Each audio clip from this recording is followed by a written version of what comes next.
So it's not too complicated. It just takes some practice. Um, but we can try to kind of match some of these paintings, and then that'll give you a good idea about how to really go about doing this. So let's take, for instance, this color right here. It's sort of like a blue, a darker blue. So let's just take our blue, because that makes the most sense. Blue, blue. We're going to add blue. We're going to add a little bit of white, because it's a little bit duller. And then it's a little bit like, I'm going to say pushing towards green. So I'm going to add a little bit of yellow and just see what that does. Yep, that's kind of more, a little bit closer to what it looks like. Let's kind of look at, whoops. Alright, let's kind of look at, it's a little bit dark, so I'm going to add a little bit of white just to kind of milk it out, because it's a little bit milky. If I want to make it less milky, I'd add a little bit of yellow.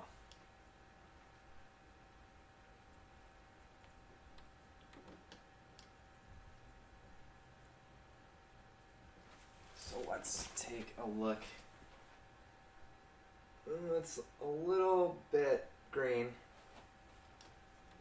So add a little more blue. See what that does.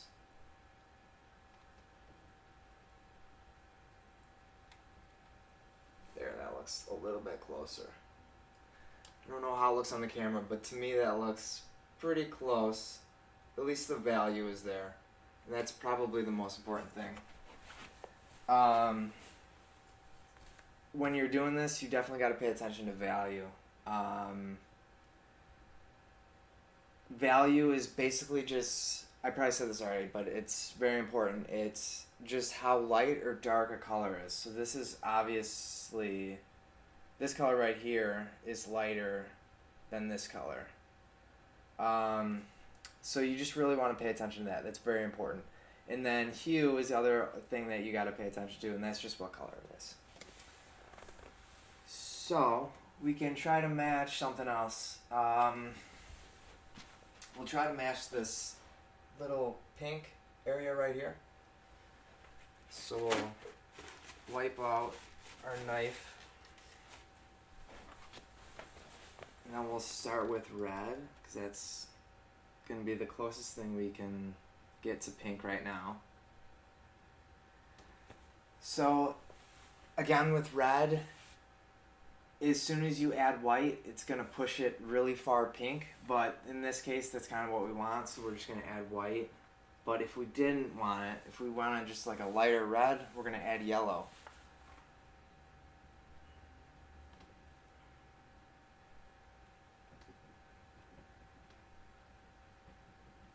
Alright, so right off the bat, got that nice little purpley hue.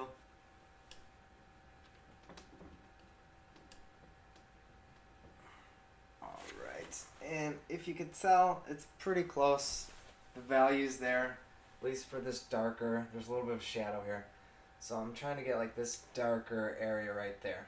That's pretty close. Now I'll try to get this lighter. And what's nice about pre-mixing your colors is that you can kind of just take from any of these to find your new color. And that comes in handy when you're doing paintings of people or landscapes, because a lot of the colors that you'll find in a certain part will be in another part as well. So we'll just add, I would say this is just a little bit milkier, whiter, so I'm just going to add a little white and see what that does.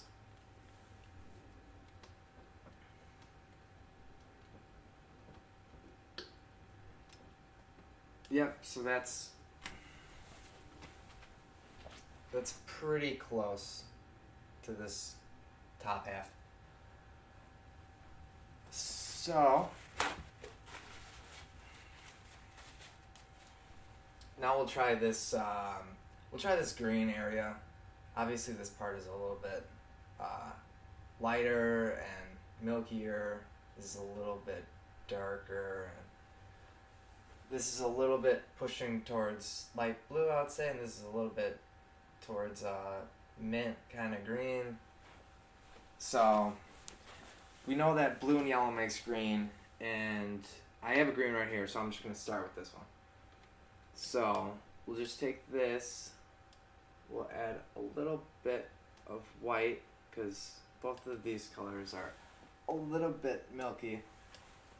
So we'll try that, see what we come up with. And that's pretty close, actually. Well, that's pretty close.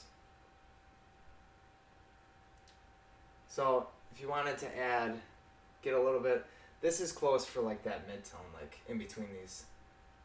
So if you want to add like this top part with a little bit more of a light shine to it, you just add a little bit more white.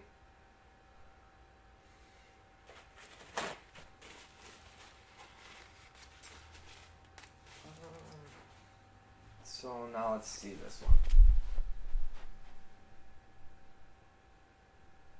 So if we try to we'll just pick one of these.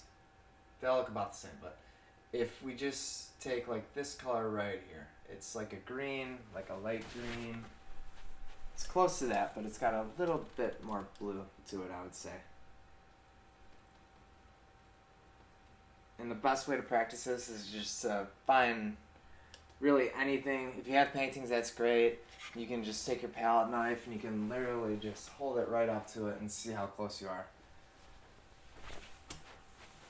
And if you're copying a painting, that's just probably the best way to do it. So I think it needs to be a little bit lighter and whiter.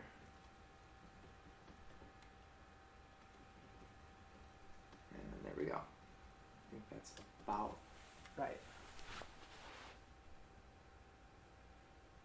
Yeah, maybe give or take.